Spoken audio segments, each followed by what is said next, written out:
about the episode itself. Okay. Yeah, and just about to go live. I mean, I watched it a second time today, so I feel better about it now that I watched it twice. But fans, everybody in these Facebook groups, 'cause I'm still looking, even on Twitter, and they're responding to my post and tweeting me back saying that this finale sucked. I'm like, dang. I mean, it wasn't that bad, but I definitely have to say, like I said in the video I posted earlier, I feel like what hurt this episode the most was the fact that it was labeled a mid-season finale when it really had no cliffhanger, really nothing that made you want to go back for more until we saw that preview. Right, right. I mean, some episodes did kind of suck for me, and I would say that this season, this first half, 10 episodes, has been slow, and it's still not resolving anything, and it's also kind of giving these, I guess, secondary characters too much airtime, especially the Justin character. But I will say that what we've seen last night, what we saw last night, I'm excited for the rest of the season because it seems so much more exciting than the first 10 episodes. Oh yeah, I definitely feel like this trailer for the back half of the season is a lot more exciting than the initial trailer we got for this season when it was announced in December. Now, that's saying a lot. Like, I went back and I got all the pictures I need from, the episode itself. Hence why that episode review I did was about 25 minutes long. And then I went back and got all the photos from that trailer we got. And I tell you, there is so much juicy material in that video. There's just so much to talk about. I mean, the scene that got me the most is that it actually did hit Catherine because there's blood running down the side of her face. And this fool got like a brick or something in his hand, like he's about to crush Jim's head. That is some crazy stuff. Really? What? Yeah, like, okay, so Wyatt's one of those characters that you give an inch and he takes a mile type thing. It's like, okay, so he finally was making some sense. Yep. Like I got pissed off about him talking to that dumb DA, the one that I tried to like and I just can't stand him, about the gun thing. Oh, George. George, he was trying to put the idea in his head that make him kind of coach him into saying, yeah, your parents do have a gun, that kind of thing, which we find that George is just as much a crook as the rest of them. Pretty much, so, yep. Yeah, pretty much. He's a liar. So I was mad about that. I'm pretty much mad at Wyatt, like 95% of the time. I just want to just punch him in the throat because he's just one of those characters that just pisses you off because he's so angry all the time. Yeah, and he never learns. He's like Candace. He never learns a lesson. And he just does the same thing. He hits his mom. That's right. Yeah. I'd be so mad if he really and truly hit his mom, which it looks like he did. Yep. I mean, I didn't want to believe it because in that trailer, I'm like, what would be the reason that Jim would hold back or try to pull back Wyatt? But then the later we got into the season and the fact that we didn't see that happening, it made me realize, yeah, he probably tried to attack Catherine, but Jim jumped in. But I feel like you got to respect the whole Jim and Catherine dynamic because it looks like they're both trying to calm Wyatt down, but at the same time protect each other. Right. It looks like they do protect each other. And then in the trailer, the other trailer, when he looks like he's walking out. Yeah.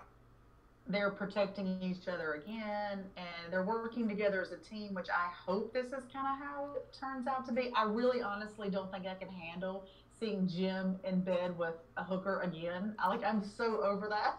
I mean, we do know that Gia is coming back based off what Candace has planned, but to be honest, if everything works out with the whole getting the account numbers from Oscar's computer, I really don't see a need for Gia to be going after Jim again. Like, I don't really see a need for her to get revenge because she got the money. Right. So it looks like to me that she's going to end up stealing Wyatt's money from Oscar and, having everything transfer. And I hope one day that comes out that Veronica was behind that.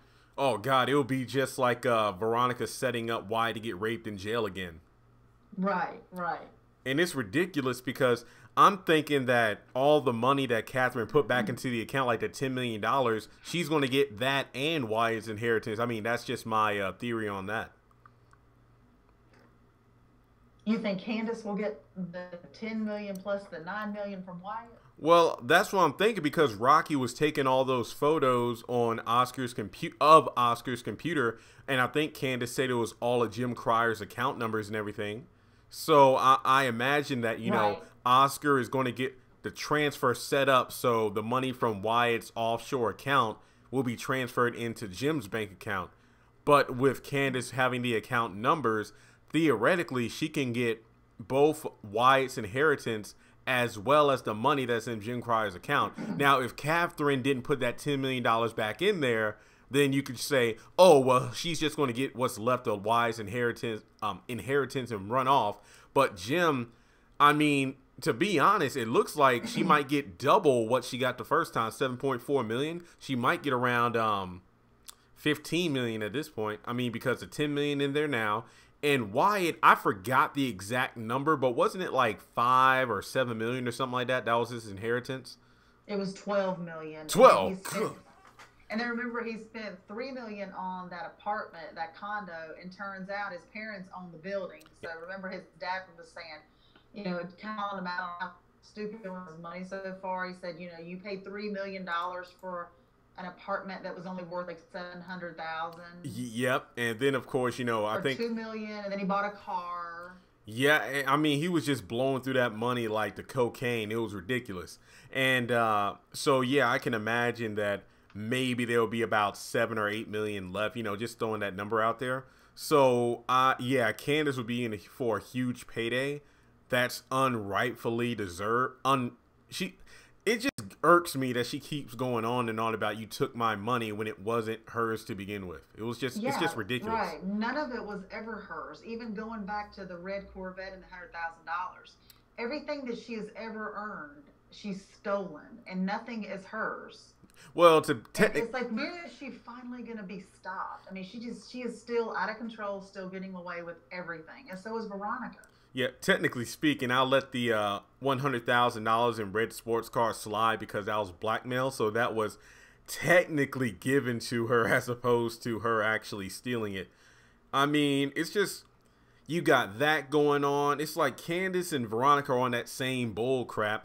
Well, not even just them. I mean, you got Wyatt going back to drugs as usual. You got, and I said before, I'm glad that this Hannah and Benny scene was brief because I'm just so over the whole, you need to do this and that and Hannah not mine. I mean, to be honest, I see where Hannah's coming from because she does make sense, but every scene with you is either you talking to Benny like a child, or not that he's not acting like one, or you rejecting Catherine's help. I mean, I'm glad that she's finally lighting up to the idea of, okay, I'll work for you again, as opposed to the whole, no, I don't want anything, yet I don't have anything kind of mentality. Right, agreed. It's like just the same, and I hear a lot of comments about the dialogue, especially on Facebook, and we've talked about this before, about a lot of people on Facebook don't necessarily know the whole story of the show in the first place, and they're on there arguing about this and that, but it's a lot of repetitive. It's like when you see Hannah, about 10 words that she's going to say is going to be the same thing over and over again every time she's in a scene. Now, I will say, last night I thought she looked amazing in that cute little outfit with the sweater. Her hair looked great. I thought she looked great. Yeah, I think maybe that was kind of a precursor to the makeover transformation. It's like, I'll spruce myself up a little bit today. And then, when we do the full transformation, it's like, oh my God. Because I remember watching In the Heat of the Night. Like, I was at home for a few days, so I was watching that. And I remember the episode where she was kind of like, she was an undercover. I mean, she was a cop on the show, but she was going undercover at like this nightclub or jazz club. And she was going undercover as like a jazz singer. So she was all dressed up and whatnot. Because most people talk about how she looks like an old maid or a slave. But I mean, that's technically how her character is portrayed to be, a have-not. So to have her make this ugly duckling to swan transformation, it makes a lot of sense why it will be a knockout when the fans finally see her with the new hair, the new outfit. So, like I said, the episode review I did was like 25 minutes. But the video I'm going to do breaking down that trailer, my God, that might be like 40 minutes right there. I mean, I'm actually going over the bullet points before we got on this live stream, and there is a lot to talk about. I think, I hope that Hannah doesn't go back to wearing her black and white maid uniform. I'm hoping now that since she's going to be in like a management supervising, like probably over all of the staff at the Cryer estate, I'm hoping that she, won't have that same maid uniform on. I hated when she wore that. Yeah, because it made her seem like again, just nothing more than a housemaid. But I just love the fact that we're getting that update. And I really wanted to talk with you about this because I know how you feel about Jim. But did you notice the scene where, Jim was all smug about the whole getting Wyatt's inheritance back? And Catherine was actually impressed by that. How did you do that? I actually like that a lot.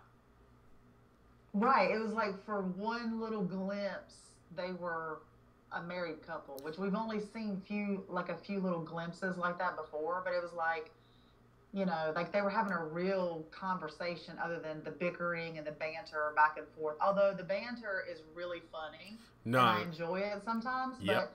But it's like, if they could actually come together at some point, because where they kind of stand, it's like, I think deep down he probably does care for her. We've talked about that before, but it was definitely, and how she backed down so quickly from the divorce because I guess she realized that, this dude could testify against me. So I guess I need to give him his credit cards back. But I can't wait to see what happens with Broderick. I do think he wasn't in the episode. He wasn't in the episode. And I thought too that and this is the problem that I have with many problems I have with this show. But why couldn't he make this show a 90-minute episode? That would have really helped, because I know a lot of people are talking about, and this is rare, that people talk about how If Loving You Is Wrong was better than The Haves and the Have-Nots, based off the fact that they actually had one heck of a finale. Yeah, it dragged in places, but it kept you on the edge of your seat. Like, it was one dramatic scene after another with these characters. But with The Haves and the Have-Nots, it felt like an episode that would have fit nicely in the middle of a season, as opposed to being labeled as a finale. I mean, when you got previews that are misleading, and then you call it a mid-season finale, when technically speaking, it's not even the middle of a season. They could have just said we're going on a break for a little bit. Man, I feel like they really dropped the ball with that. They just say we're going on a break. I mean, this is the only season that they have actually filmed 44 episodes for. And they could have said we're going on a break. I mean, it drives me, it drives me nuts the way he kind of handles things. But at the same time, it's like, well, I get it. He's got his hands in too many different pots. We've talked about that before. Oh, yeah. Too much going on that he's kind of let this show down. And I will say, this was such a great show at the beginning, and I still love it. I mean, look at us. We're still talking about this. Darn right. But at the same time, I feel like the second half of last season and the first half of this season has been where he kind of just threw stuff together. Because I also noticed that when they went back to film this next coming season, that they actually did it in a shorter amount of time. It's like, how can they actually do that in that short amount of time if he's not really focused on the writing and the dialogue of it? And it makes me upset, especially if The Haves and the Have-Nots does end in 2020, if it's like a very rushed kind of finale, not everything is resolved properly. That really is a disappointment for a show that was a trendsetter. It was the flagship of Tyler Perry Creations from that point forward. So any kind of movie or TV show he tries to make on Viacom, like what is it, MTV, Nickelodeon, BET, it's all going to be compared to The Haves and the Have-Nots. I feel like nobody's going to shut up about this show, no matter what project he does. It's kind of like Michael Jackson trying to outdo Thriller, or the director, I forgot it, Schwartzy. I actually just watched a documentary on him. The guy that made Gone with the Wind, he wanted to make a movie better than that. It's like, you can't. You made that masterpiece, and that's the one thing people are going to talk to you about. I mean, to be honest, I feel more people talk about the haves and the have-nots when it comes to Tyler Perry as opposed to Madea, at least from the group I talk with. Right, and you look at it this way, he does TV and he does film. And you think about film, Madea. When you think about TV, you think the haves and have-nots. And if he does end the show in 2020, 2019, when he leaves on, then yeah, he's not going to hear the end of it. And to me, there's too much going on for it to end in that time frame. There will be no resolutions because, for one thing, he hasn't resolved, storylines from season 1. For 2, he's brought on all these extra characters, some completely unneeded. Yep, Charles, Gia. How can you have, like, Charles and Justin? I mean, and even Gia. I don't get those at all. I get Mitch. I love Mitch. He's one of my favorites. Me too. I actually like Landon because I love how Landon always tells Candace the truth. She doesn't want to hear it. I love Landon, but not this whole plot about him being in love with Charles. I feel like they're rehashing Maggie Day, and it makes no sense whatsoever. Right. Because I think the Charles thing makes no sense. I mean, I get he's a pretty face to bring on. I know Tyler Perry only brings on, like, good-looking people on his shows. I mean, he's known for that. Hence why I will never be on the show. But, hey, unless I'm like a thug in the background or something like that, it gets shot off in one episode. But, I mean, it's like, hey, pretty face. It's like, I feel like that actually explains this season of the show in a nutshell, especially with the camera work and everything. It's pretty to look at, but there's no substance to it. It's like the looks is pretty much the best thing about it. I haven't felt invested. I mean, I've said it time and time again that Aaron Boy and Hannah's Tea were my favorite episodes this season because they were back-to-back solid episodes. But because that gave me hope that the rest of this season, at least the first part, would be good. But then everything just started falling apart. One episode after the next was a setup episode, or it was slow, it was dragging. It makes no sense. I mean, like, I'm excited to see about the whole Malone/Wyatt thing. I'm not excited to see Justin and Jeffrey because I said in the review, I like the fact that they recognize, okay, David messed up because he literally created another him because Jeffrey is in an abusive, not even a relationship. That's the thing that got me. Like, Jeffrey made a good point. It's like, you're one of the last people to tell me about loving the wrong person. But at the same time, Jeffrey should be smart enough to know, okay, I saw what happened with my mom and my dad, but now I'm getting into the same thing that's literally worse than what happened with my parents. So why do you think you can help this guy? Because he's right that he needs help, but even Hannah and a few other people have said that even Jeffrey needs to get help in order to get past his anger issues. Like, you need to, what does they say, like, remove the speck from your own eye before you try to get the speck out of your brother's eye, or you're going to trip over yourself. That's Jeffrey. It just doesn't make sense why this. I would rather see him with Landon than Justin. I can't believe I'm saying that, but I'd rather see that. Gosh, because in the preview, we see it looks like Justin's boss shows in the clip of, him and Jeffrey. We see his wife it looks like she's giving him back her wedding ring. So his life is falling apart. But at the same time, it's like, you did this to yourself. Like, nobody made you do this. Like, did you put in slow-mo? Like, did you actually watch the clip or the preview for the rest of the season? Did you watch that in slow motion? Did you notice? Candace, I got pictures of everything. I watched it forward and backwards. Like, I know you're. Did you notice that Justin's wife looks very pregnant? Yes, and I'm guessing it wasn't by him because she said we haven't been intimate in a year. So for all we know, she's either pregnant in real life or she had an affair. Who knows? Right. But like the whole going back to the dialogue thing, if he goes and takes Justin or Jeffrey in that room one more time and they do the same repetitive where Justin's stuttering and taking forever to get his words out and I'm not gay. Yeah. And then Jeffrey's like, I'm sorry, Jeffrey's the one stuttering and taking forever to get his words out. And then Justin's aggressive. It's the same thing over and over again. That's I'm why. so sick of seeing them. I would literally rather see Jeffrey and Landon together. And like, Justin just needs to go. Oh, real quick. To everybody in the chat, I see your chats. I got two questions. Number one, can you see the screen okay? And number two, I actually hooked up a new speaker to my computer. So let me know if you can hear myself and Candace clearly. Just let me know in the chat real quick. I did see Chelsea Norton's post. Crystal Fox, Hannah, posted on Twitter that the mid-season finale that she read and filmed was not the mid-season finale that we saw last night. I don't know if that means the episode we saw wasn't technically the mid-season finale, because if it wasn't, that makes a lot of sense. However, the advertisements clearly stated it was the mid-season finale. So Right. Yeah, and I heard like back when they were filming this part of the season, last season, the 44 episodes, because it was so many episodes, and I think because they were there in Atlanta filming so long, I heard that they weren't in order. So that may be what she was referring to. Yeah, that makes sense. That makes sense. But yeah, I mean, regardless of what happens behind the scenes, as fans, we can only go based off of what's given to us on the air. So maybe they misformed us through advertising.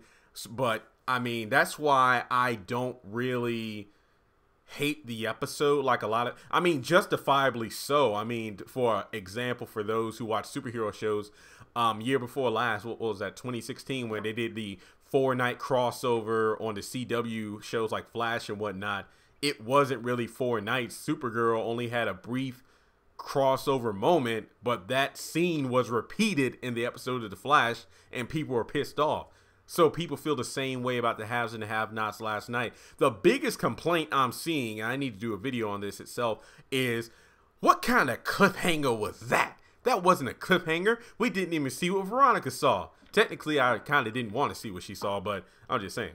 No, but like, okay, so in the preview, did you see right in front of the stairway again? There was David and Erica standing there. Looked like she was in a different kind of like pajamas, like a pajama top. It was like yeah, it looked like orange or something like that. It was like lightning flashing. See, I think she's gonna get killed off. I heard a boom. Right, I think Erica is gonna be one of the characters to die off. Definitely. I do feel like she is, but it would be sad, especially if she gets a redemption arc where she actually starts to fall for David. But right, but the way he's got this thing written, that Candace and Veronica come out on top in every scenario there is, just about. I mean, that little jail time that Candace served didn't even faze her. She still is coming out on top. She's still scheming and doing everything that she's been doing since day one. Exactly, and that's what makes her character a bit I will admit, I was intrigued by her character this episode because she wasn't whining or anything like that. She was literally putting plans into motion and things were going well. I just don't get the whole, I'm not going to give you the address. Give me the address. I'm not going to do it. And then she just gave it to her. I'm like, what? Yeah, the arguing back and forth, that gets old. I like the banter and condescending talk, yeah. Right, I do. I think she did drug Oscar. Oh, definitely. She put something in that drink. We could see, yeah, based off the preview, he stretched out on the bed and it looks like he wakes up pissed and surprised because he literally effed up. I mean, there's nothing else to explain it. I don't know why he fell for that, but oh god. Oh, it's like Catherine said a long time ago. What is so magical or special that's between her legs that makes men just, and it's like no man can ever turn her down. It's just crazy how just that one thing she can have any man doing anything that she wants them to do. Exactly. Timothy Moore, thanks for letting us know we can hear. Oh, it's hear and see. Oh, okay, I'm glad because usually there's a problem with people I have call in because I go back and watch the episodes and like, oh crap, they came in low. But I actually put in this new speaker, so now anytime somebody calls in, they should be hearing you as well as they hear me. And Timothy says, nobody in this live chat is kind of fed up with the same. Yeah, you're right. Everybody seems to be done with the same storyline. It's just the same thing. Somebody's in jail. Somebody's in the hospital. Wyatt is high. We have another gay storyline going down. Hannah's complaining. Benny's doing stupid. You know what's amazing? It's debatable who's dumber. Benny getting involved with the Malones and Wyatt getting involved with the Malones. The only difference is that Wyatt actually had the money to pay up front. But hopefully he doesn't try to get more drugs because, unfortunately, he isn't going to have money in the next 24 hours. Right, and it looks like in the episode where Catherine's holding Jim back from chasing Wyatt at the door, that's at their house, their new house. Oh, and it looks like he's probably back at home again because he doesn't have any money. To me, it looks like, in my opinion, based off how I saw it again, I watched that thing so many times. It looks like Jim was holding Catherine to console her because Catherine was trying to reach out to Wyatt. But this gives me that season 2 vibe of Jim comforting Catherine because of the whole hit and run scenario. You know, where Catherine was really a background character in that season while Jim was kind of being the rock. The only thing I don't like is because Jim does the same thing. He is withholding information in terms of him and Catherine are on like semi-solid foundation right now, but they aren't really working together. Working together means that Jim allows Catherine to at least know about his plans and whatnot instead of leaving her in the dark. Yeah, like when they went after the professor that day when they were a team. That was awesome. Yeah, that was one of my favorites because that was badass. Right. And like, you know, when she busted Candace in the head with the bottle to question her, again, beautiful. That was awesome. Yeah. And then he let her like beat the crap out of Selene and drag her out of the house. He just sat there. He didn't say anything. He just sat there. Well, but yeah, I mean, they can. It's better to see them work as a team, and they can still have that little banter where they cut each other, you know, down here and there because it's funny. Yep. It's entertaining, but when they work together, it looks like they're a real couple, a real family, you know. But it looks like when Wyatt walks out the door, and it looks like they're going to stand there and cry because they're scared about what he's going to do. But it looks like Jim finds him at that bar on the floor, like he's all strung out because you can see like heroin needles laying beside him. Yep. And it looks like he takes him back home, and Catherine is trying to hug him, you know. And yeah. He ain't having it. I wish he would get it together. I mean, you're right. Jeffrey, Benny, and Wyatt are the 3 dumbest characters on this show. Yep. Oh, GB, why isn't anyone talking about all the commercials? There's only a half an hour of the show. Really, it was about 40 minutes because I saw it, again, somebody uploaded on YouTube because I saw it in the recommended videos on the sidebar of one of my videos. And right before somebody deletes it. They don't delete your videos. They always delete the episodes that people upload. Got that? Well, sometimes they do because I find them all the time on my sidebar. I'm just like, I get marked for copyright sometimes. Well, I mean, yeah, I used to, and I'm just like, there are people out there who literally post the entire episodes, the pains, all the shows, but they're still up and running. But then you want to flag me for that bull crap. So no. But I'm looking at the chats now, y'all. I'm not ignoring y'all. It's just that there's just so many things that could be done. They're just they're recycling the same storylines, but putting different characters in the same scenarios. That's why the show, for the most part, is predictable. That's why we praise the moments where it's like, oh my God, Candace's father or something like that. They literally change it up just a little bit. But it doesn't make up for the fact that you can see exactly what's happening from a mile away. I did find it interesting that one scene where Justin has a gun to his head and Jeffrey's. Yeah, he's crazy. The biggest complaint I see, and it's just what you just said, because he won't hire a writing team to help him write these. If he would hire a writing team, he could still be the main writer, but have some help, have someone else bring ideas on there, and he may do that, but it really looks like he's a one-man show, and the show would be so much better if he would just have a full-on writing team. Yeah, because it's all about consistency. That's one thing that really gets me upset when these characters are not consistent in their personalities. Like, I love character growth and reasoning behind why these characters act the way they do. But when you have like Veronica being like the Ice Queen bad bitch one episode, threatening to cut people and beat them up, and then he bought her a house? He barely even knows her. And then even Candace is like, you're unstable. So I'm just like, yeah, just like you. And yet these characters still do the same crazy crap over and over again. It just, and I said it before, and some people did. I think I even did a poll in the community tab, and I got more people that said no than yeses when I asked, do you think Tyler Perry is portraying black women in the show in a bad light? Because aside from Hannah, I don't even think there's even one non-crazy black woman on the show. Everybody is like crazy psychopathic. I kind of do think that, and you know, I'm a white woman. Yeah. I see the same thing. I also see that he's also portraying white women the same way. There's not as many white women on the show as there are black women, but all the white women, he tries to make them look pathetic and weak. Yeah, that's what a lot of the comments in that poll said. It's like, and I honestly don't. I mean, I've known white women in my past that were like that, but I also know a lot of black women and white women that aren't like any of these characters, that are not weak. They're all strong, you know, and you're right. He portrays, just like the way he portrays Jim. He portrays Jim as just a dirty dog, which in his mind, maybe that's how he thinks white men are. And then you've got David, who's like just, you know, led around by his wife. His wife tells him tells him what to do and runs, you know, like he's like a, you know, kind of beat down dog.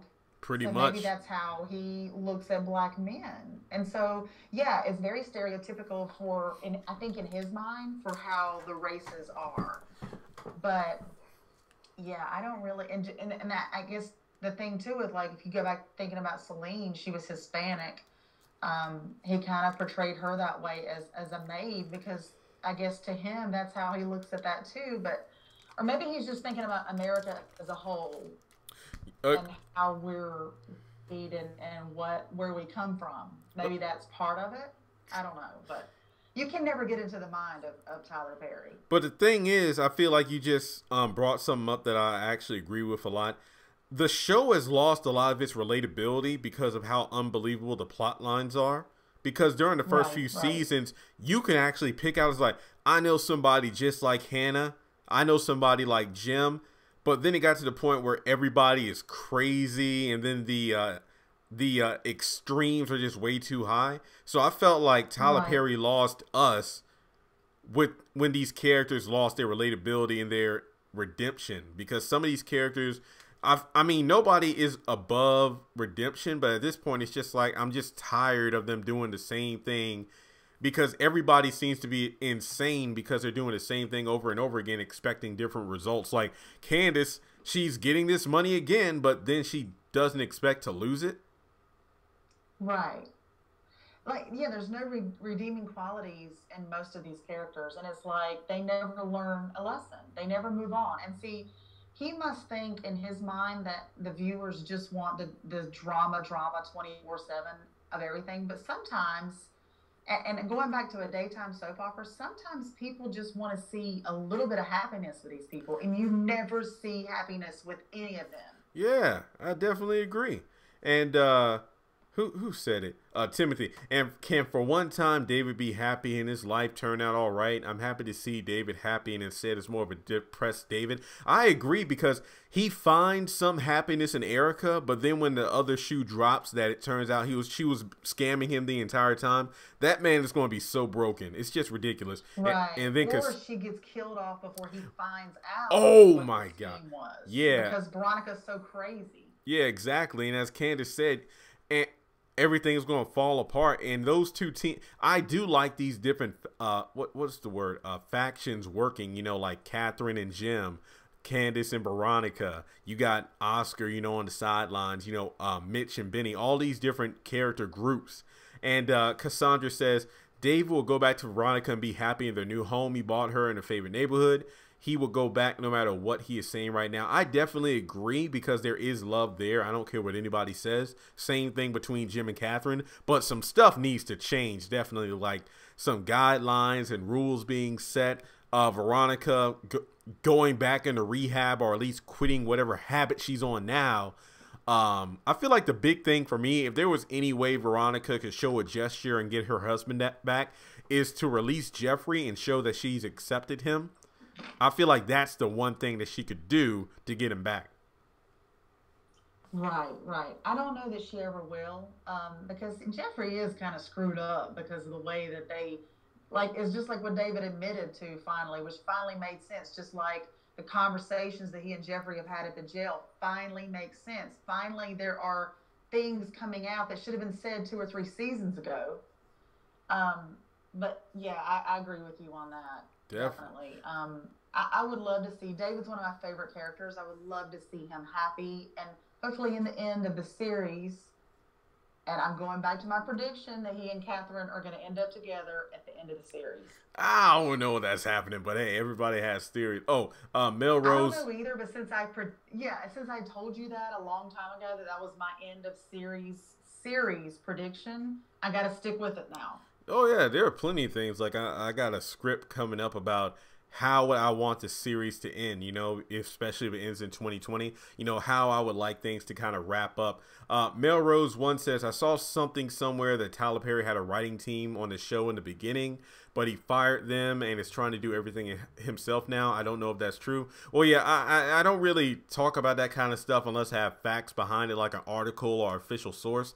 But I would hope that's not the case, because it makes it seem like he wanted to use the show as a cash cow. It's like if I started the YouTube channel like 5 other guys, and it's like, okay, let's do this. And we started making good quality videos, but the subscriber count and views wasn't that high. But once things kind of took off, I just fired everybody and then took the idea and rolled with it myself. And you saw a quality decline. I would hate to see that happen. Like Tyler Perry started off with a team, but once this show started taking off, highest ratings every Tuesday, all these other actors and actresses going on to different roles because of their success on the show. But as a result, the show itself turns into garbage. I would hate for that to happen, because I honestly still say that my favorite season is probably 2 or 3. After we got past halfway in season 4, that's when the series started to downfall for me. That's because, and I agree with you, definitely. That's because the storylines became unbelievable and unrelatable. It was so far-fetched. The things that people were getting away with, that in real life people would either be dead or in prison over. Exactly. It's just like, if the storyline isn't repetitive, it's unbelievable. That's pretty much how these storylines work now. Right, right. And then you compare it to a daytime soap, because that's how slow like the days are, you know, how it just keeps picking up day after day at the end of which I don't agree with, because it's a nighttime hour-long show. Like, I compare it to like Dallas and those older nighttime soap operas. They still moved faster, but he's got the pacing like a daytime show, but then we only get like 20 episodes a year. And that's definitely off, I think. Yep. And yeah, I mean, it's like the okay, so like example, Days of Our Lives, like 15 years ago, there was like this whole demon storyline that I just heard about, and that's something so unrealistic. But then a lot of other daytime shows, they're more realistic, and they get kind of off base because I guess the writing gets off, and it's almost like he's writing these shows like that. They're so, I mean, the next thing you know, it's going to be like some sci-fi stuff going on, and that we're going to really be lost. Yep. Let's see. I bet Candace takes part of that money and invests in Wakanda. And then we're going to see Wyatt get so high that he goes to outer space to Mars to get some cocaine. And then we're going to see Jim in jail while everybody else is out there partying. So, yeah. That's a possibility. That's a possibility. I think in the end, Jim, Veronica, and Candace all need to be in jail. Yep, because if Veronica, if let's just focus, if Candace gets away with everything, I'm just like, this show, I have it. I mean, this isn't a Tyler Perry play or movie where these characters have like an abusive relationship or whatever, but then at the end of the day, they find God and everything is gone scot free, like nothing. Their slate is clean. If he pulls that with the end of this show, I'll be so disappointed. It's like, that makes no sense. All these murders and crimes, and extortion, yet nobody goes to jail. It's like, okay, hallelujah. No, I don't. I won't accept that. That's just bull crap. That's lazy writing. Absolutely, I agree with you. Yeah, definitely. That's why there's going to be some more jail time for people and more deaths. That's the only way that people are going to stay with this show because it's lost some of its luster. I feel like the only reason they introduce all these new characters is to have characters to kill off during the finales to keep people invested. But instead of all that, you ought to be focusing on these characters that you already have to make them more well-rounded instead of, like, as we said before, oh, this character's on the screen, so I already know what they're going to say and do. I hate that. If you actually made these characters more well-rounded, got more of their backstory and personality straight, it will make them more interesting to watch. What would be awesome is at the end of his contract with OWN and say he moves the show over to another like BET or another station, that he does like a backstory before that show starts. Because, obviously if he moved it to BET, he'd have to replay all the seasons. You got that right. A backstory movie. Yep. I mean, I would accept that if the show was on a break before it officially came back on another channel. Do like a prequel series or something like that. Like, a movie would be fantastic, but if you did like the New Edition story, a good example, they did like a 3-night event. Do something like that for the haves and the have-nots. I mean, make us want to watch it more, because I feel like doing that and then having a marathon on BET or whatever with all the episodes, that will be a perfect way to bring in new fans, because not everyone has their own network.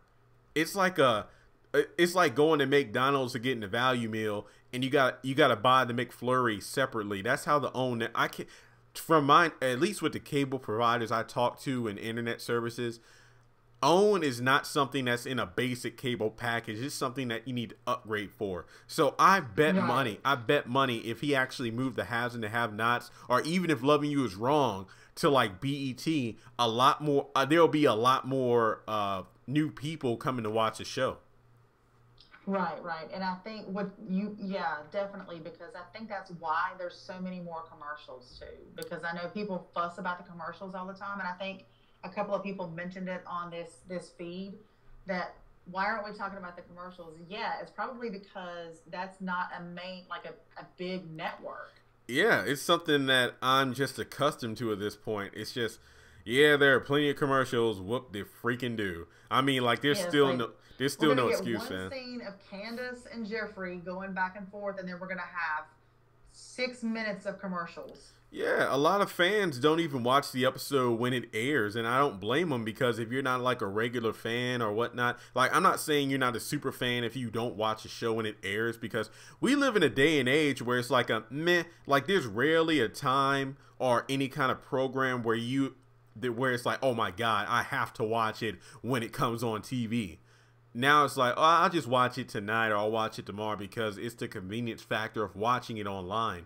But the Haves, it's gotten to the point where it has I mean, it used to be like #1 Tuesday nights. I mean, now you got stiff competition from like Flash, This Is Us, Black Lightning, and other shows out there. So even though the Haves are still getting good ratings, it really isn't in that prime time spot like it used to be.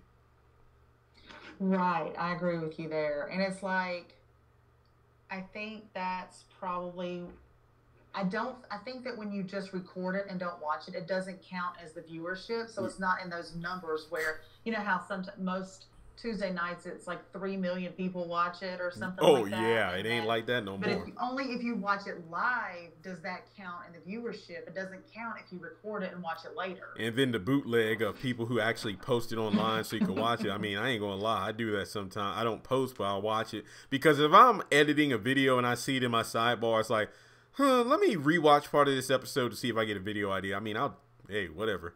But it's just ridiculous because this show used to be the it show. Like, people would just be pissed that they couldn't watch it when it aired. Like, the ratings, the articles were nonstop about how this is the show. I mean, it still owns #1, but when it comes to like Tuesday night television in general, it just doesn't have that same oomph. And you can tell if you're on Twitter during the episode, because once in a blue moon, the haves and the have-nots will be trending, but 9 times out of 10, This Is Us, The Flash, and Black Lightning will just forever be trending.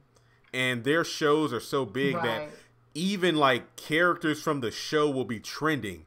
The haves and the have-nots used to be like that. I remember times where it would be Wyatt, Candace, Veronica. They would be trending alongside HAHN.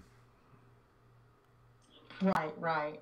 But that's not the character. I mean, that's not the actor's fault. That's Tyler Perry's fault. Oh, definitely. That's why I have no ill will towards the actors, because they do the best with the work they're given. Right. And you got some great actors there. Like, the main characters on the Haves and Have-Nots are some of the best actors on TV, but they don't get the credit they deserve, for one, because they're on OWN, and like you said, not everyone has that station. For two, they're only working with the writing of what's given to them. Yep. And then, it's like, I'm not knocking If Loving You Is Wrong, but the actors on Haves and Have-Nots are 10 times better. I definitely. Than anybody else, than a lot of other shows on TV, and If Loving You Is Wrong. It's just... I couldn't agree more. I mean,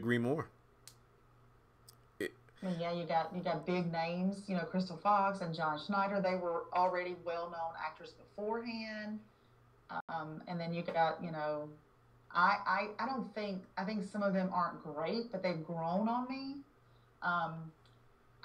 Personally, I think that, Veronica and Catherine are some of the best actresses on the show. I think they're both better actresses than Candace is. But then that also may be because I dislike Candace so much, and I like Veronica and Catherine, so that may be a personal thing kind of weighing in.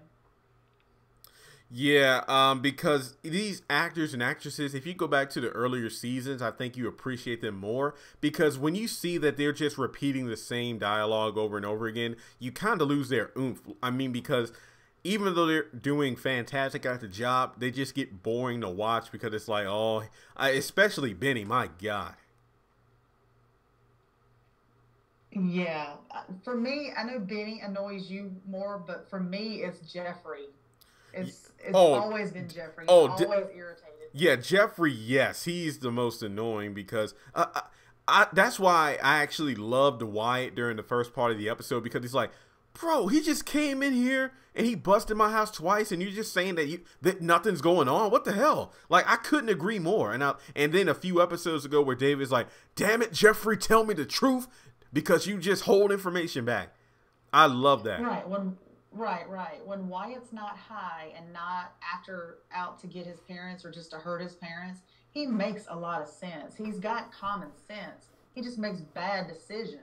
You know what I hate? Every time Wyatt goes to get drugs after being off for a while, it seems to come at the most random time, like it had no sense whatsoever to be in the script. Like back in season 1, after, Jeffrey hit him upside the head with the golf club, and he found out Jeffrey was actually gay and said he was going to tell his parents. Instead of going to Veronica and David, or hell, even going back to make up with Laura, he went to get high. And then even now, it's like he showed, if I'm not mistaken, let me think real quick. I don't think he showed any signs of, withdrawals until this episode where he goes to that bar. I'm just like, what the hell? Right. But it's also like the way Tyler Perry writes his character too, because it's like he always relapses after something happens. And in this case, it's almost like he's relapsing again because he lost Anna. Just like before, he lost Laura. Well, technically, I don't count Laura. Jeffrey was pushing himself on him, which caused him to be uncomfortable. Then he took advantage of the situation, and then that's how he used it to get high. Yeah, I feel like with Laura, he purposefully dumped her because he wanted to expose Jeffrey, because he believed Jeffrey's story about Laura being seen with some guy they knew from high school or college. and then said like, oh, okay, I see what's going on. So I feel like Wyatt did that on purpose, but I thought that was for the purpose of exposing Jeffrey and then going back to Laura. I miss Laura so much. It's just golly.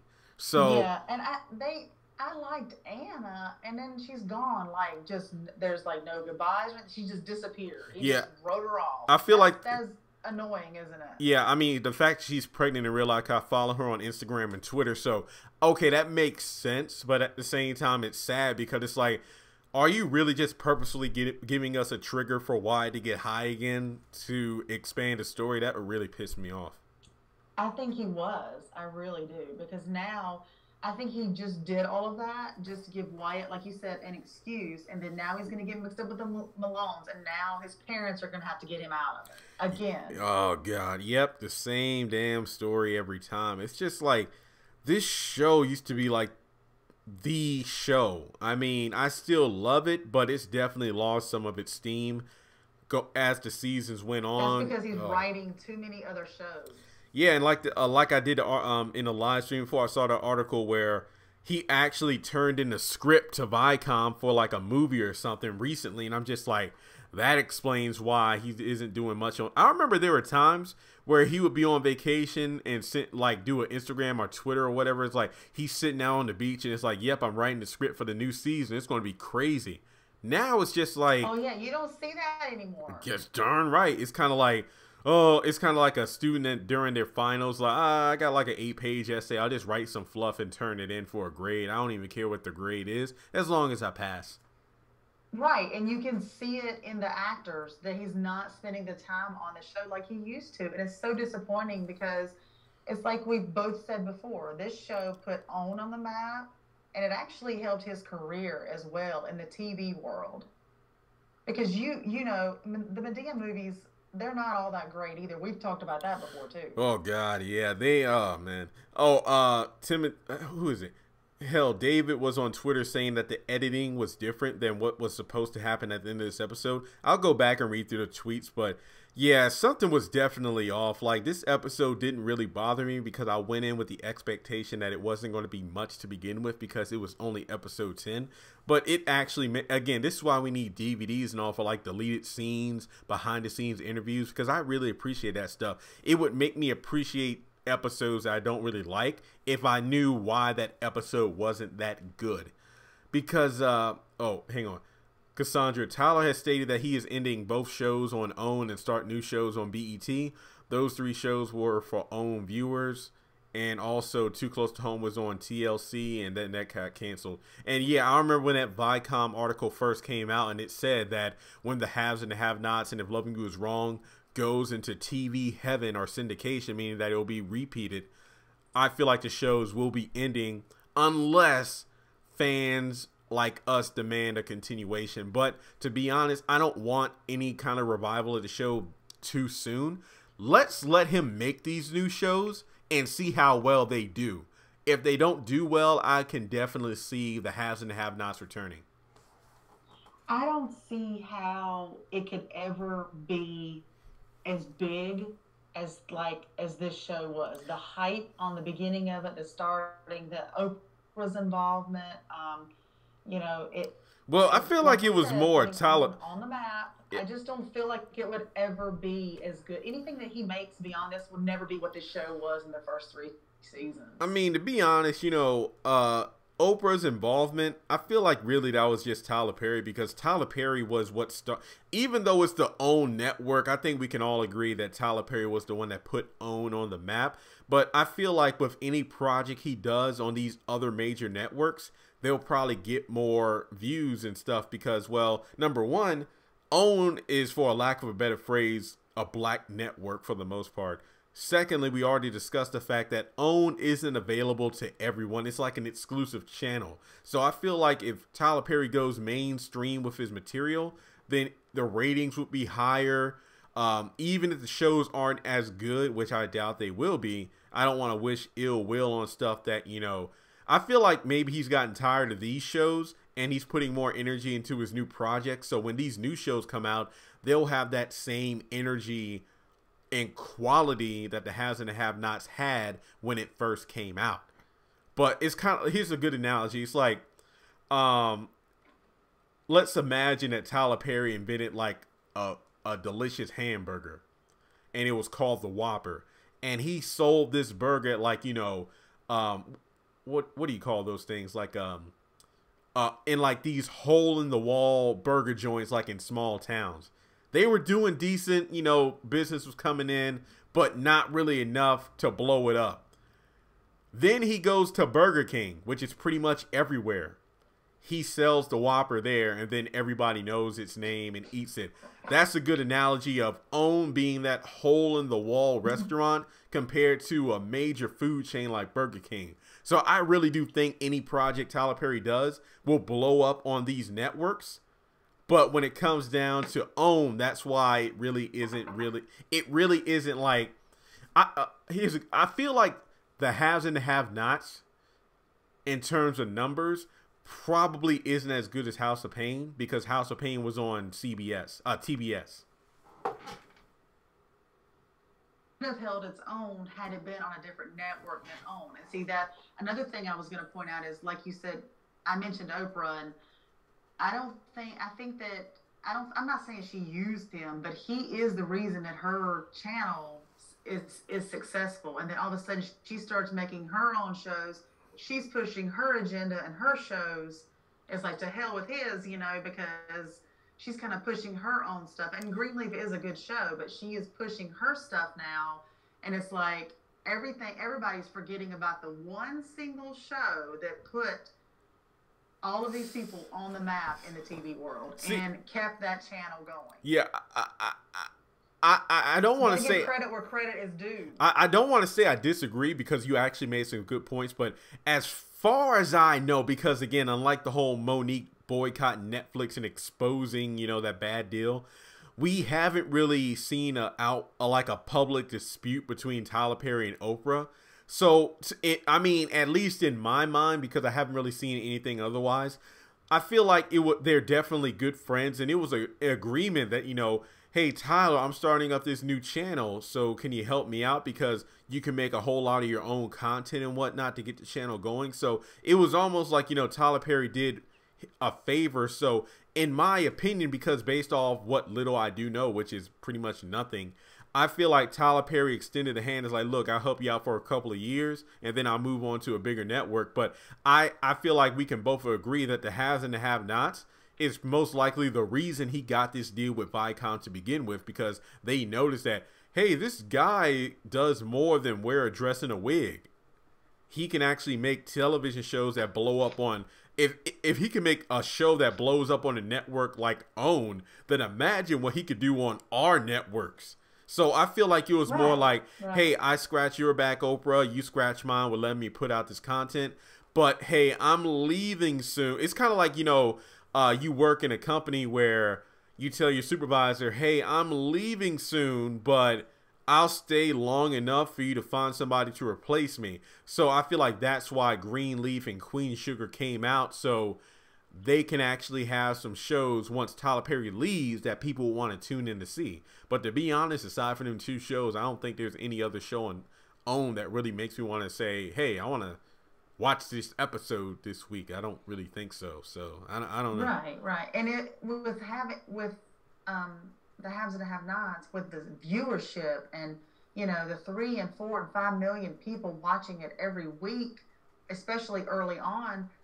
Could you imagine just the magnitude of how it would have been if it had already, like, say it had started out on like TBS or the CW or BET? Like, just, it would have been way more people, even more than that, watching it. I definitely agree. I feel like it would definitely succeed, because if it was a show on a major network, you could tell that Tyler Perry would definitely handle it with the same, if not more, quality than he did when it first started out. Because I'm not saying that there aren't big networks out there with bad shows. ABC, that is a prime example. I remember I fell out of ABC a long time ago because they would just make all these dumbass shows just for the sake. Here we come with the fall block. Like, what was it? What was this one show I remember seeing an advertising for? It's like the bitch in like room 389, or it was some stupid crap. I don't know. it was just like so much crap on that channel. They would just shove it out there. If Tyler Perry made this show on ABC, my God, that would be incredible. That channel would blow up. Right. And you know how they moved studios? He got a brand new studio. They have like a compound out there. It looks like a little town. Yeah. Like, why would you put all this money and all this time and energy into moving this show and then end it after like a year? You know, like it's only been they just filmed the first season. Well, the last season was filmed at the new studio. Yep. I mean, that could explain a lot of the new camera angles and whatnot now that I think about it. But it just, I mean, it's kind of like, you know, even the lighting is better.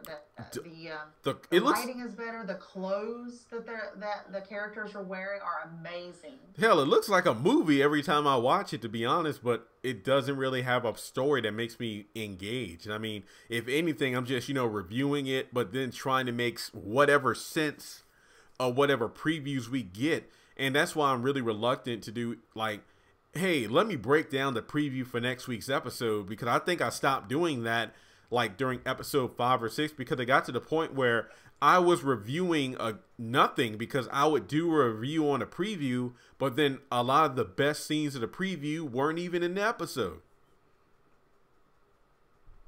Right. I'm looking forward to your top characters that you want to see go, your top characters that you want to see come in that have not been on yet. That's what I'm looking forward to. Yeah, that's going to be an interesting list. Yeah, that's going to be a fun one. But I feel like the big video, and this should be up, I won't even say tomorrow because I still need to like go through it, is the video breaking down that preview, because there's just so much juicy stuff to talk about. Because as you know, I won't just talk about, hey, we see Candace and Landon on the screen. No.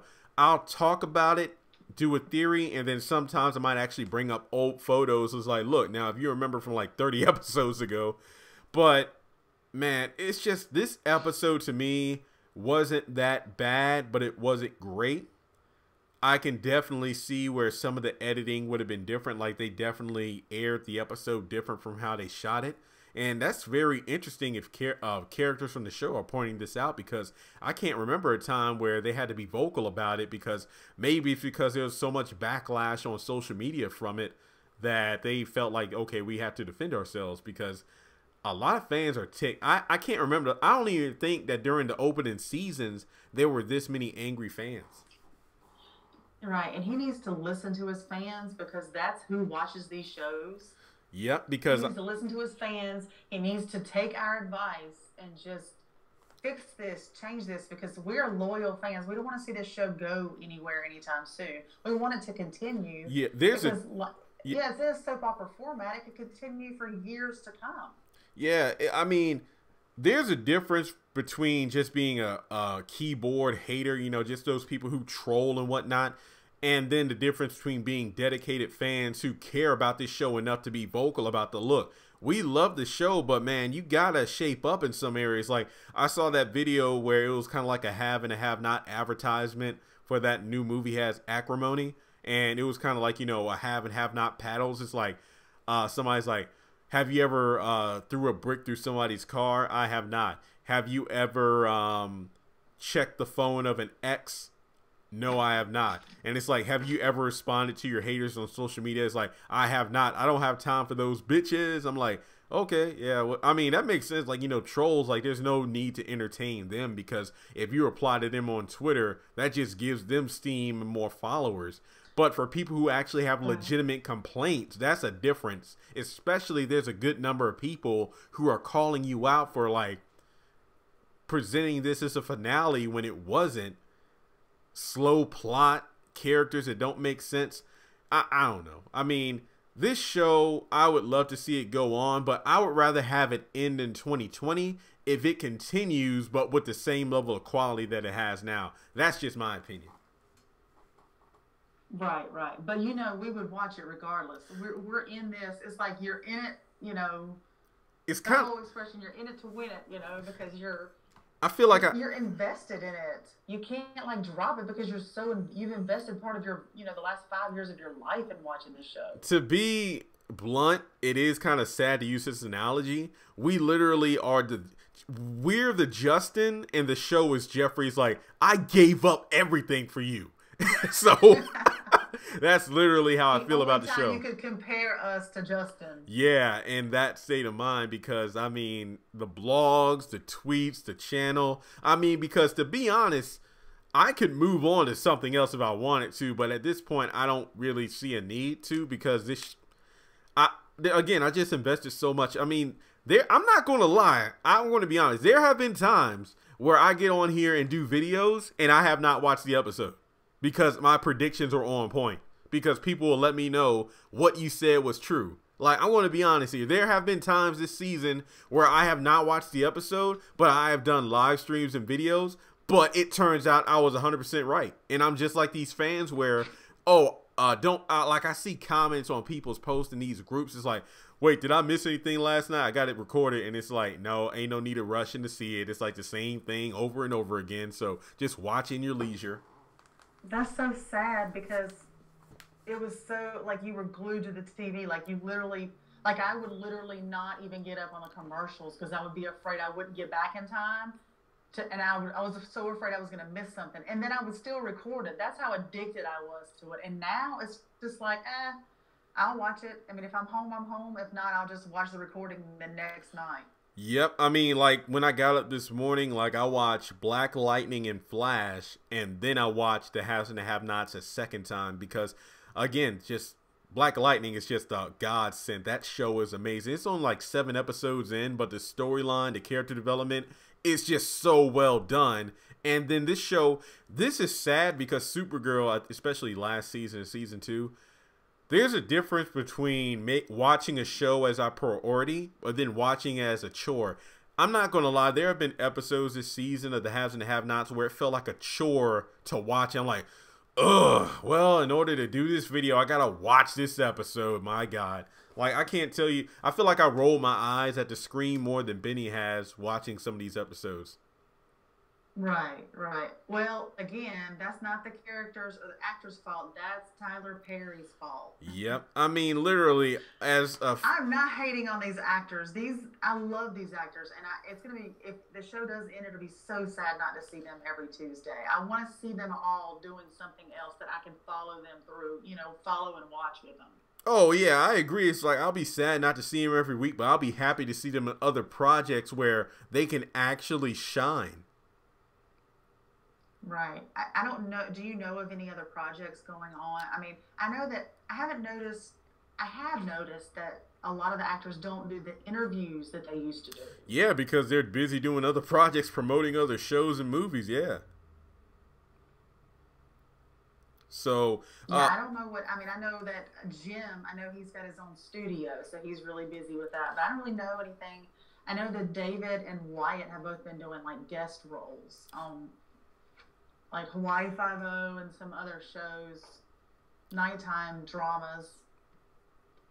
Yeah, and Wyatt, I think he's already done, like, if I'm not mistaken, 2 Hallmark Christmas movies, so we'll probably see him in July or something like that, or by the end of the year. Right. Yeah, and I ain't mad at him because anybody else, though.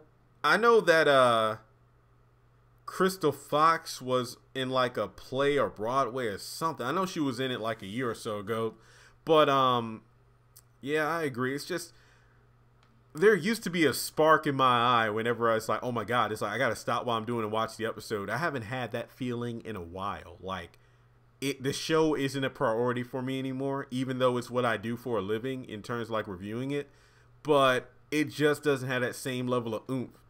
And yeah, Timothy, even the previews, exactly, like, I'll watch the preview and can already tell what's going to happen. It's just ridiculous. Right.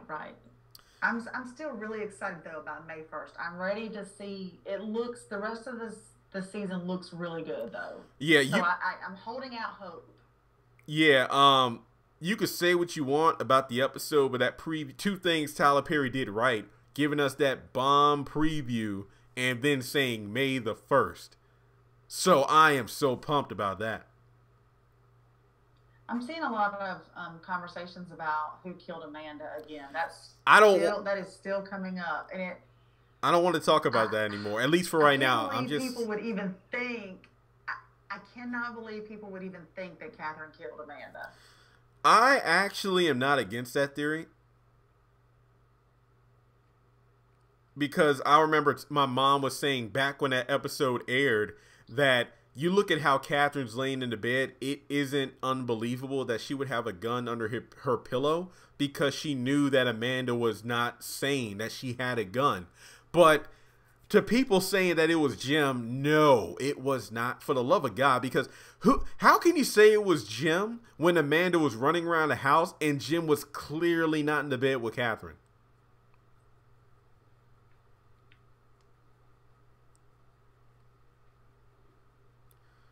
But then again, right. I mean, the way the episode opened up, you know, it looked like Wyatt woke up the minute the gun went off, but I don't believe that. I feel like that was just editing to make it. It was effective misdirection because I called that out. This was when I was blogging. Because just like this preview, I watched it in slow motion. I took screenshots of every scene. They mixed it up because they made it seem like Amanda was running out of one room when she was coming out of another just to confuse us. So I feel like the Amanda mystery, if they ever reveal it, they ought to do a flashback to that scene to show us what really happened. Right. I agree with you. I still think that Celine did it if it was in fact a murder. I think this is my theory. I think that Jim had a gun in the house in that safe, the same one that Catherine pulled out to shoot Jennifer Salison with. But I really truly believe that Catherine didn't know about the gun before that moment. Okay. Well, back it up. Say that again. Amanda. What moment were you talking about where you said that Catherine didn't know about the gun? When she went to the jail and she was talking about being at home alone, and he said, if you're worried about being in the house alone, there's a gun in the safe. She acted completely shocked, like she had no idea they had a gun in the house. But my question to that is, how would she know the combination? Because she knew the combination to the safe. She didn't know there was a gun in there. Okay, fair enough. That's actually a good point. Right. He said there's a gun in the safe. She obviously knows there's a safe in her house, but she didn't know there was a gun in it. But she looked completely shocked. Yep. And right. And she did get it out because she was gonna use it on Jennifer Salison, because that's when she was starting to get really, really hot. Yep. I think she got really. When did she get the gun? It was either after she got off the phone with Lloyd, the banker, or right after she got off the phone with Veronica to set up the meeting with Jennifer at her house. She set up the meeting with Veronica at the jail. She went back home, was on the phone with Lloyd. Then that's when she got the gun out. Yeah. Well, she set up the next day, because she was in a red dress at the jail talking to Jim, and then the next day she went back to the jail. She was in a green dress, and that's the day she got the gun out of the safe. Yeah, but yeah, she set up the meeting over the phone because she called Veronica to set up the meeting with Jennifer, because Veronica was like, no, honey, I got a dinner party at my house. It was Jeffrey and Melissa's engagement party, but it's like, oh, it'll only be about an hour. And it's like, look, you can make anything happen. You're my attorney, right? And then she's like, okay. And then that's why George was like, well, it was recorded on Jennifer's phone that you were the last person she talked with. So what do you have to say about that? And it's like, oh boy, let's burn this house down. Right. And that still hasn't come up again. And I think this is what I think happened the night Amanda died. Yeah. I think Celine knew about that gun in the safe because obviously it was registered to Jim. Plus, it's not the same gun that Amanda bought at the pawn shop. Yeah, that made no sense. That made no sense. It makes no sense. Right. Okay. Can you hear me? Yeah, I can hear you. Oh, sorry. I thought I was losing you. I think that, Amanda, the gun that Amanda was pointing to her own head, running around the house with, threatening to kill everybody with, was the gun she bought at the pawn shop. Agreed. I think Celine came into the house, got the gun from the safe, and maybe shot her with that gun, which is why the bullets matched. And Amanda didn't shoot herself with the pawn shop gun. I agree. Which was found in her room. Why would they? in a suicide, they're going to take the gun with them to the police station for evidence. That They're that not going to they're not going to let the parents have the gun that she killed herself with. I was about to say the same thing. That's my only problem with the Amanda theory, and that's why I don't even like talking about it anymore, because they never told us what the cops did with the gun. Nobody ever said what happened with the gun. Were there any bullets in the chamber? Things of that nature. We just don't know. Like, we don't even know about the autopsy. If she was actually pregnant. We never had it brought up about the death tattoo that she got with Quincy. She said it had all of her family members written on it. Because what? You know, she wanted to kill them because my parents are secret agents back when she was like a lunatic. But nobody, again, none of that stuff was brought up, and that just pisses me off. No, and then the one time it's brought up again is by George, and he just does that to. I really think he just brought it up just to take a jab at Catherine, Yeah, he to just get want. her upset, to get her to talk because he knows that's her kid that died, and he just did that on purpose because we obviously find out that he's just as crooked as the rest of them. Agreed. Yeah, that's what really pissed me off. That's why that episode where he goes over to Wyatt's and Hannah's, Catherine's house, was one of my least favorites, because when he came into that office and was all happy and stuff, I was like, okay, maybe he doesn't know that Sarah turned over that evidence, so whatever evidence he has now must be very foolproof. But then we found out it was just, a scheme. It really pissed me off. Like, Right, man. right. And so I'm thinking now that he was just lying and making the whole thing up, that the bullets really don't match because they were two different guns. Or if they do match, that's when it goes back to my theory about Celine doing it, actually killing her with Jim's gun. Yeah, Celine has always been my number one suspect. And Timothy, ever since Jennifer said Amanda was murdered instead of a suicide, that's what threw off my game big time. I never thought it was a suicide. I remember doing like a blog or video on it, and people thought I was crazy. It's like, just drop it. She's dead. It doesn't matter. I'm like, no. I mean, if you look at that blood splatter, it makes no sense. Not to mention, don't you think we would have saw a gun if she shot herself based off the splatter? No, it doesn't make any sense. We didn't even see a gun when Hannah takes the open the curtains and the light shone. We didn't see anything like that. Right. And instead of having resolved storylines like Amanda, a main character from the past, we got to deal with this Justin crap. And Gia, who likes wells and knows how to swim. Right, and Gia likes whales. I love That was whales. so funny. I love Will. I don't get the Gia character at all. I mean, I don't get it. But it's going to be interesting to see how this prostitution ring works out with Candace, Rocky, and Broderick. If she is an undercover vice, then I fully accept her character. But if it turns out she's just like a naive escort that got wrapped in Candace's clutches, then I'm like, I feel like a lot of people online are saying like, yo, oh wow, she's like comic relief. Okay, I'm okay with that, but only if it makes sense. And I feel like we have way too many cooks in the kitchen right now. I don't need this extra character when there are way more important storylines to go over. Right, right. I feel the same way about Gia, Justin, Charles. That the same thing. I mean, Rocky and Broderick don't bother